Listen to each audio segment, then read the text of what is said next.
नमस्कार, मैं डॉक्टर राकेश पाठक।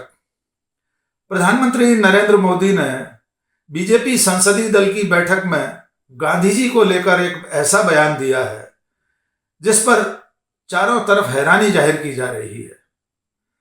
प्रधानमंत्री ने कहा है कि एक अंग्रेज फिल्मकार के, एक विदेशी फिल्मकार के फिल्म बनाने के बाद दुनिया गांधी जी की महानता को जान पाई। उन्होंने कहा कि मार्टिन लूथर किंग की चर्चा होती है, नेल्सन मंडेला की चर्चा होती है, गांधी जी की चर्चा नहीं होती। क्या कारण है इसके पीछे? आइए पहले नरेंद्र मोदी जी का ये भाषण सुन लीजिए जिसमें वे ये दावा कर रहे हैं कि एटनबरो की फिल्म से पहले गांधी को दुनिया में लोग नहीं जानते थे। फिर इसका तथ्यात्मक विश्लेषण करेंगे कि क्या ये सही है या गलत है। तो आइए पहले सुन लेते हैं प्रधानमंत्री का ये भाषण। सारी दुनिया मार्टिन लूथर किंग की बात करता है, सारी दुनिया नेल्सन मंडेला की बात करता है, लेकिन दुनिया गांधी की चर्चा बहुत कम करता है। अगर किसी ने उस समय हिम्मत के साथ काम करके महात्मा गांधी के जीवन पर एक पूरी फिल्म बनाई होती और दुनिया के सामने रखी होती तो शायद हम मैसेजिंग कर पाते। पहली बार एक विदेशी ने जब गांधी फिल्म बनाई और ऑस्कर के पुरस्कार मिला, तब जाके के दुनिया को पता चला गांधी इतने बड़े महान व्यक्ति थे। तो प्रधानमंत्री के इस भाषण के बाद स्वाभाविक ये सवाल उठेगा ही कि क्या ये हकीकत है। तो जब इस सवाल की पड़ताल करते हैं तो कहना होगा, सॉरी मोदी सर, एटनबरो की फिल्म से बहुत पहले पूरी दुनिया महात्मा गांधी की महानता को जान चुकी थी। वे कितने महान हैं ये 100 साल में स्थापित हो चुका था, उनके जीते जी और उनके मरने के बाद, उनकी हत्या के बाद। हो सकता है माननीय नरेंद्र मोदी जी के संज्ञान में ये बात ना आई हो, तो इसकी सिलसिलेवार पड़ताल करते हैं। सबसे पहले ये बता देना लाजमी है कि रिचर्ड एटनबरो की फिल्म गांधी, जिसका प्रधानमंत्री हवाला दे रहे हैं, वो 1982 में आई, यानी अभी जुमा 4 दशक पहले। लेकिन गांधी जी अपने जीवन काल में पूरी दुनिया में जाने जाते थे और पूरी दुनिया उनकी महानता को जानती थी और मानती थी। इससे साबित करने के लिए कुछ तथ्यों पर बात करते हैं।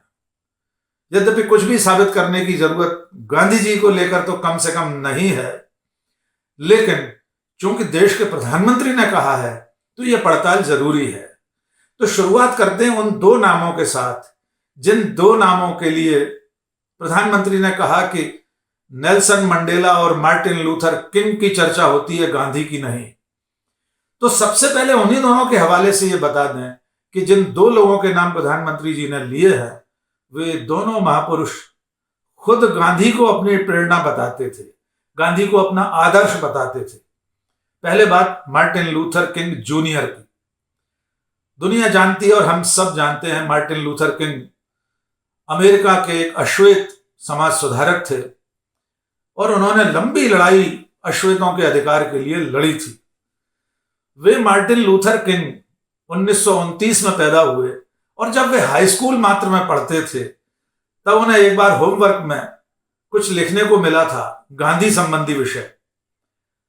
उस वक्त यानी करीब 1949 के आसपास मार्टिन लूथर किंग अपने स्कूल के उस होमवर्क में लिखते हैं कि महात्मा गांधी ईसा मसीह के अहिंसा के सिद्धांत को धरती पर साबित करने वाले सच्ची आत्मा थे।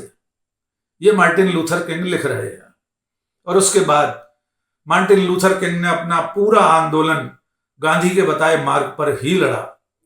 अमेरिका में जितने उन्होंने आंदोलन किए, और न केवल अमेरिका में बल्कि अमेरिका के बाहर भी, मार्टिन लूथर किंग लगातार मानव अधिकारों के लिए, भेदभाव के खिलाफ, रंग भेद के खिलाफ, मनुष्य के बराबरी के अधिकार के लिए दुनिया भर में संघर्ष करते रहे। और तब भी वे हर बार गांधी को याद करते थे। और जब 1959 में वे भारत आए, मार्टिन लूथर किंग भारत यात्रा पर आए थे, 1 महीने भारत में रहे थे, और तब वे जब गांधी की समाधि पर गए तो आज भी अखबारों में यह दर्ज है कि ऐसा लग रहा था वे गांधी से बतिया रहे हैं। मार्टिन लूथर किंग ने उस अपनी यात्रा को अहिंसा भूमि की तीर्थ यात्रा कहा था। उन्होंने अपनी किताब में लिखा है कि यह अहिंसा भूमि की तीर्थ यात्रा के समान थी। ऐसे मार्टिन लूथर किंग के हवाले से जब प्रधानमंत्री नरेंद्र मोदी ये कहते हैं कि इनकी चर्चा होती है लेकिन गांधी की नहीं, तो ये बताना उन्हें जरूरी हो जाता है कि खुद मार्टिन लूथर किंग दशकों पहले गांधी को अपना आदर्श बता चुके थे। मार्टिन लूथर किंग ने कहा था कि प्रभु यीशु ने हमें अहिंसा का मार्ग दिखाया और महात्मा गांधी ने दुनिया के सामने इस मार्ग को साबित किया। तो ऐसे मार्टिन लूथर किंग के हवाले से गांधी को याद कर लेना भी समीचीन होगा।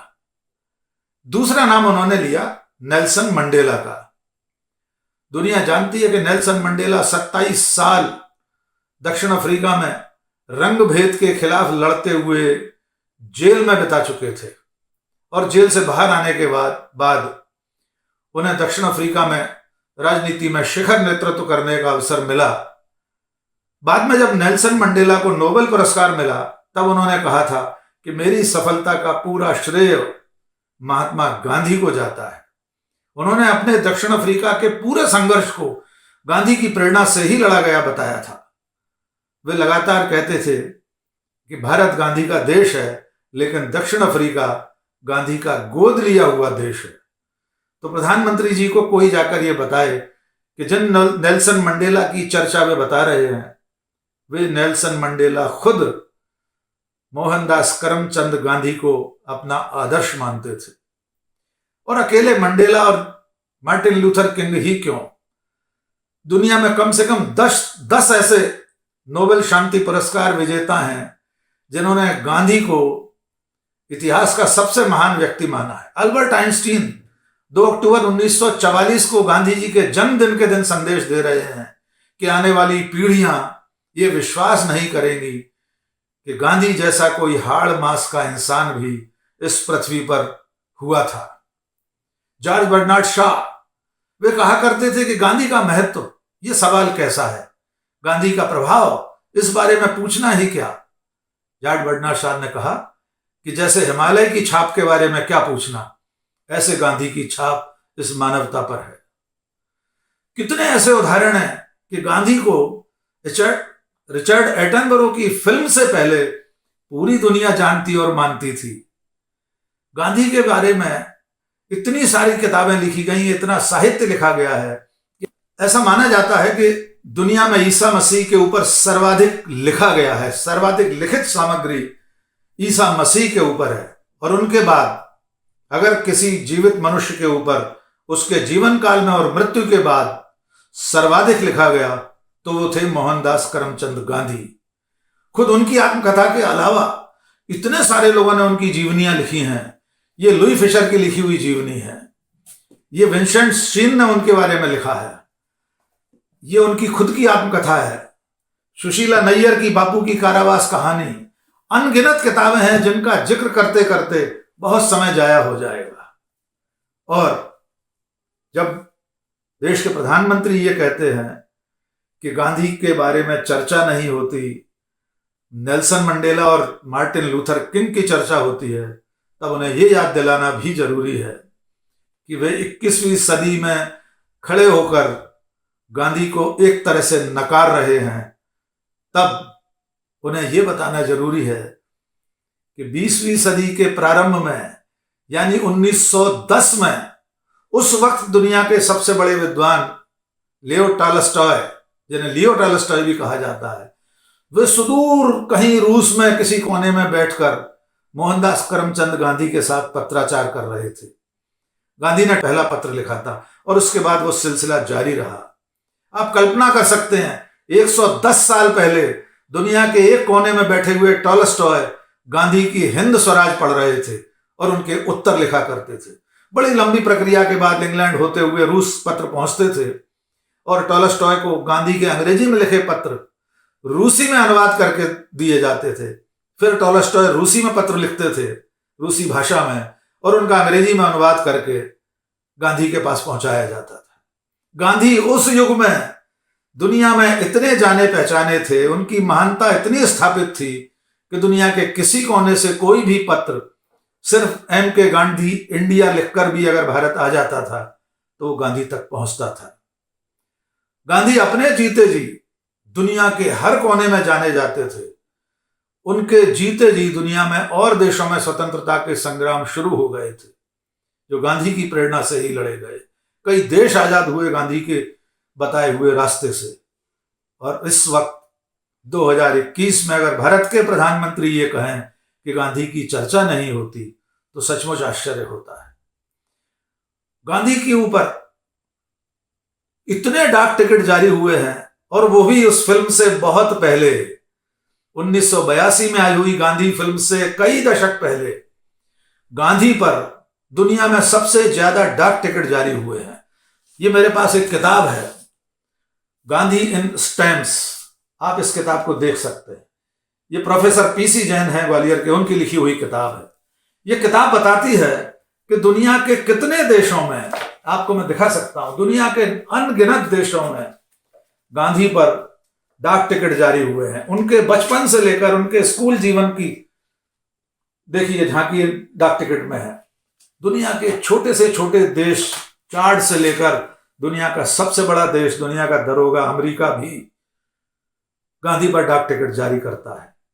और सबसे हैरत अंगेज बात, जिस ग्रेट ब्रिटेन की गुलामी से भारत को मोहनदास करमचंद गांधी ने आजाद कराया था, वो इंग्लैंड भी, वो ब्रिटेन भी गांधी पर डाक टिकट जारी करता है। गांधी की जन्म शताब्दी 1969 में दुनिया के 40 देशों में उनके ऊपर डाक टिकट जारी हुए थे, जिसमें इंग्लैंड भी एक था। और खास बात यह भी है कि इंग्लैंड में उससे पहले किसी विदेशी के ऊपर ब्रिटिश सरकार ने डाक टिकट जारी नहीं किया। महात्मा गांधी भारत के राष्ट्रपिता, वे पहले विदेशी नागरिक थे जिनके ऊपर इंग्लैंड में डाक टिकट जारी हुआ। इंग्लैंड की संसद में महात्मा गांधी की मूर्ति स्थापित है, अमेरिका में गांधी की मूर्ति स्थापित है। गांधी एकमात्र ऐसे विश्व नायक हैं जिनकी मूर्तियां दुनिया के 100 से अधिक देशों में स्थापित हैं। दुनिया के अनगिनत विश्वविद्यालयों में गांधी दर्शन, गांधीवाद पढ़ाया जाता है। न जाने कौन से विश्वविद्यालय की पढ़ाई है कि देश के प्रधानमंत्री ये कहते हैं कि गांधी की महानता 1982 में आई एक फिल्म के बाद दुनिया ने जानी थी।